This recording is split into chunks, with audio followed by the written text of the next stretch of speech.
दोस्तों, आपके माँ बाप ने आपको पढ़ाने के लिए कितना पैसा खर्च किया है? Any idea? I am sure आप में से बहुत से लोगों ने तो पूछा तक नहीं होगा कि पापा ने किससे लोन लिया है या कैसे पैसा अरेंज किया मेरे कॉलेज की फीस भरने के लिए। और क्योंकि आपने आज तक पूछा नहीं, इसलिए आपकी फाइनेंशियल लाइफ आज तक एक ट्रैप में फंसी हुई है और आपकी लाइफ इन्वेस्टिंग और कंपाउंडिंग के मूल मंत्र से कोसों दूर है। कंपाउंडिंग का मैजिक आपकी लाइफ कैसे बदल सकता है, आज की इस वीडियो में मैं आपको बताऊंगा कि आप कैसे कम सैलरी से भी और केवल महीने का 6,000 रुपए भी इन्वेस्ट करके करोड़ों रुपए अर्न कर सकते हो। बट उसके लिए आपको ये वीडियो पूरा देखना होगा और इस वीडियो में बताए गए सारे रूल्स को फॉलो करना जरूरी है। तो इसे जानने के लिए हम एक स्टोरी की मदद लेते हैं। शांतिपुर में रहने वाला रवि, जिसकी एज अभी मात्र 17 साल की थी, उसके पेरेंट्स ने डिसीजन लिया कि रवि शहर जाकर अच्छे कॉलेज में पढ़ाई करेगा और इसलिए उन्होंने वहाँ के साहूकार से 2 लाख रुपए का लोन लिया और अपनी जितनी भी जमा पूंजी थी वो सब रवि को देकर जयपुर भेजा पढ़ने के लिए।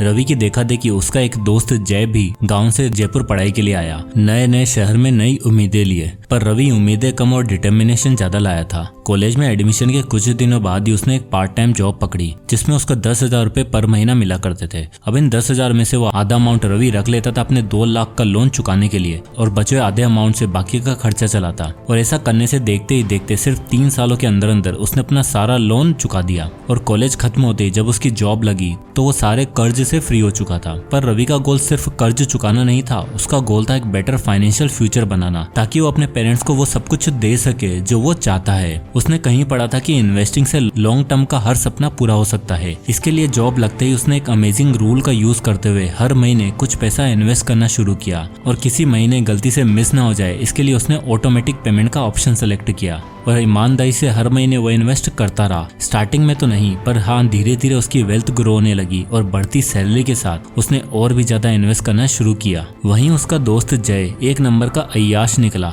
लोन तो छोड़ो, शहर में आकर उसे हवा लग गई और पढ़ाई लिखाई या ठीक से किसी भी चीज पर ध्यान नहीं दिया, जिस वजह से बहुत मुश्किल से खींच खांच के वो पास हुआ। और जब उसकी जॉब लगी तो उसकी आधी सैलरी से तो वो लोन चुकाता था और इसे चुकाने के लिए भाई साहब ने और लोन का सहारा लेना शुरू किया, क्योंकि मौज भी तो करनी थी। अब इससे हुआ ये कि 30 साल बाद पावर ऑफ कंपाउंडिंग का इफेक्ट देखने को मिला। रवि की वेल्थ कितनी हुई और जय भाई साहब की कंपाउंडिंग का क्या सिला मिला, ये हम बातें आगे इस वीडियो में करेंगे। उसको जानने से पहले आइए जानते हैं इस स्टोरी के थ्रू 5 ऐसे अमेजिंग पॉइंट्स को जो हर स्टूडेंट को, हर एक मिडिल क्लास बच्चे को और एक पेरेंट्स को अपनी आने वाली जनरेशन को सिखाना चाहिए। तो आइए एक एक करके इन अमेजिंग लेसन को सीखते हैं। Lesson number 1, the 50-50 rule of date. दोस्तों, इमेजिन करो आप पुशअप कर रहे हो और आपके ऊपर 100 किलो का आदमी बिठाकर कहे चल 20 पुशअप करके दिखा, तो क्या आप कर पाओगे? क्या आप और मैं तो क्या कोई बड़े से बड़ा बॉडी बिल्डर भी नहीं कर पाएगा। अरे मतलब 100 किलो मरना है क्या? अब पुशअप की बात तो आपको काफी अनयूजुअल लगी होगी, पर बिल्कुल इसी तरह जब हम में से मोस्टली लोग अपनी फाइनेंशियल जर्नी शुरू करते हैं तो पहले से लोन का 100 किलो का बोझ हमारी पीठ पर बेताल की तरह बैठा रहता है। सोच के देखो,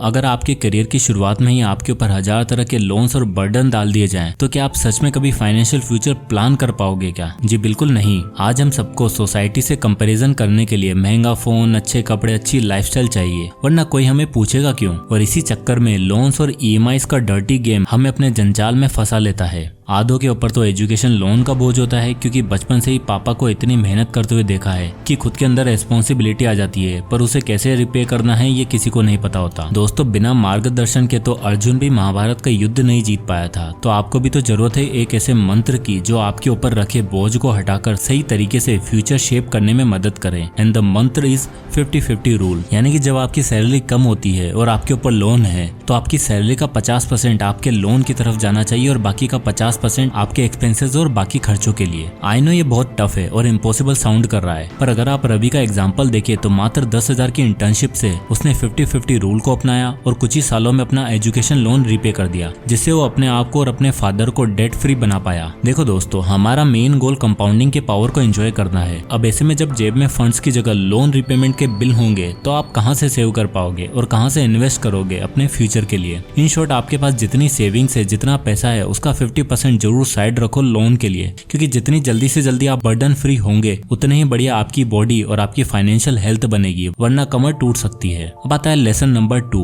द 70-30-20 रूल ऑफ सैलरी। दोस्तों हमारी लाइफ का जो ये 20s और 30s वाला फेज होता है ना, ये बड़ा ही गोल्डन पीरियड होता है। इसमें हम नए नए एक्सपीरियंस करते हैं, नए दोस्त बनाते हैं, नए रिलेशनशिप बिल्ड करते हैं और सबसे इम्पोर्टेंट खुद के दम पर कमाना शुरू करते हैं, जिससे दुनिया हमें नालायक न समझे। और पढ़ाई खत्म होने के बाद पैसा कमाने का सबसे बेस्ट सोर्स होता है एक सिक्योर जॉब, और बहुत से लोगों का ये गोल अचीव हो भी जाता है। पर सबसे बड़ी प्रॉब्लम तो तब आती है जब जॉब ठीक है, कंपनी भी ठीक है, सैलरी भी ठीक ही मिल रही है, लेकिन मंथ एंड तक देखो तो जेब खाली। मोस्टली सैलरीड क्लास लोग ये मानकर चलते हैं कि सैलरी से बस खर्चे और जरूरतें पूरी की जा सकती हैं, अमीर नहीं बना जा सकता। कुछ बचाने का सोचो तो भी खर्चे इतने निकल आते हैं कि सेविंग्स हो ही नहीं पाती। और अगर आपकी भी यही प्रॉब्लम है तो आपकी इस प्रॉब्लम का सॉल्यूशन है द 70-30-20 रूल। आइए इसे एग्जांपल के थ्रू समझते हैं। राहुल और जानवी दो दोस्त होते हैं, दोनों ही सेम कॉलेज से पढ़ने के बाद अपनी अपनी फील्ड्स में जॉब करने लगते हैं। जानवी की जॉब लगती है 30,000 पर मंथ की सैलरी पर, और राहुल IT सेक्टर वाला होने के कारण 50,000 रुपए पर महीना कमाता है। जानवी की एक अच्छी बात थी कि उसे कॉलेज के दौरान ही सेविंग्स और इन्वेस्टिंग की काफी अच्छी नॉलेज मिली थी, और इसी फील्ड में उसका अच्छा खासा इंटरेस्ट भी था। और वहीं राहुल ने इस चीज पर कभी ध्यान दिया ही नहीं, इसलिए वो सैलरी आते ही सारी उड़ा देता। पार्टीज करना, गेम्स, नाइट लाइफ, सब में पैसा खर्च करता था। और जब सोचता था कि यार स्टॉक मार्केट में कुछ इन्वेस्ट कर लूं, तब मंथ तक ठन ठन गोपाल,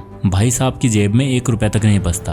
और इस जंजाल से निकलने के लिए वो जानवी के पास पहुंचा तो वो देखता है कि 30,000 कमाने के बावजूद वो फाइनेंशियली हैप्पी और सिक्योर्ड है। उससे पैसों की, अपनी जॉब की, इनकम की कोई टेंशन ही नहीं है, क्योंकि वो 70-30-20 रूल को यूज कर रही थी, जिसका मतलब है कि आपकी 70% इनकम आपके इसेंशियल्स में जानी चाहिए, 30% आपके ड्रीम्स और डिजायर में, और रेस्ट 20% सेविंग्स और इन्वेस्टमेंट में। अब जैसे जानवी की महीने की सैलरी 30,000 रुपए थी, तो उसका 70% यानी कि 21,000 रुपए वो इसेंशियल यानी जरूरी खर्चों में लगा रही थी। 30% यानी कि 9,000 रुपए वो अपने डिजायर में, जैसे मूवी देखना, ट्रेवल करना, शॉपिंग करना, इनमें लगा रही थी। और बाकी का 20% यानी कि 6,000 रुपए वो सेव करके इन्वेस्ट कर रही थी। तो जानवी की तरह आप भी अपनी सैलरी को इस तरह से मैनेज कर सकते हैं और कंपाउंडिंग की तरफ छोटे छोटे स्टेप्स रख सकते हैं। अब आता है lesson number 3, harness the power of compounding. दोस्तों कंपाउंडिंग आपकी किस्मत की वो चाबी है जिसे अगर एक बार आपने पा लिया तो आने वाली 4 जनरेशन का फ्यूचर सिक्योर हो सकता है। कैसे, आइए जानते हैं ऊपर वाली रवि और जय की स्टोरी से। तो 50-50 डेट रूल और 70-30-20 रूल को अपनाने के बाद रवि जो महीने का 30,000 रुपए कमाता था, उसने 20% यानी हर महीने 6,000 रुपए इंडेक्स फंड में इन्वेस्ट करना शुरू किया। 21 साल की उम्र से हर महीने वो इन्वेस्ट करता और अच्छे रिटर्न्स की एक्सपेक्टेशन रखता था, और वैसा हुआ भी। रवि के पास 15% इंटरेस्ट रेट से कंपाउंड होना शुरू हो गया। पर जय तो ठहरा एक आवारा परिंदा। उसे कंपाउंडिंग सुनने में तो बहुत अच्छा लगता, पर जब बात इन्वेस्ट करने की आती तो वही कल से करूंगा वाला एटीट्यूड। और जब तक उसे इस बात का एहसास हुआ तब तक 10 साल बीत चुके थे, यानी उसने रवि के मुकाबले 10 साल लेट इन्वेस्टिंग शुरू करी। तो चलिए डिटेल में इनकी इन्वेस्टमेंट को जानते हैं। तो अगर आप इस चार्ट में देखो, जहाँ पे इनकी एज 30 है, उसमें अगर कंपैरिजन देखो तो उनकी वेल्थ इस तरह होगी, जहाँ एक तरफ रवि महीने के 6,000 रुपए इन्वेस्ट कर रहा था और उसने 20 की एज से ही इन्वेस्ट करना शुरू कर दिया था, तो 30 की एज तक आते आते 15% रिटर्न के साथ 10 सालों में रवि की वेल्थ लगभग 16,71,000 रुपए हो चुकी थी। वहीं आप इस चार्ट में देख सकते हो कि जय ने जस्ट अभी इन्वेस्ट करना शुरू किया, तो 10,000 रुपए इन्वेस्ट करने के बाद 1 साल में उसकी वेल्थ केवल 1,30,000 हुई है। वहीं अगर आप इस चार्ट में देखते हो, जब इनकी एज 40 की हो चुकी है, तो रवि वहीं 6,000 रुपए इन्वेस्ट कर रहा है और 20 साल में उसकी वेल्थ 90,95,000 हो चुकी है। वहीं जय की वेल्थ 10 सालों में 27 लाख हुई।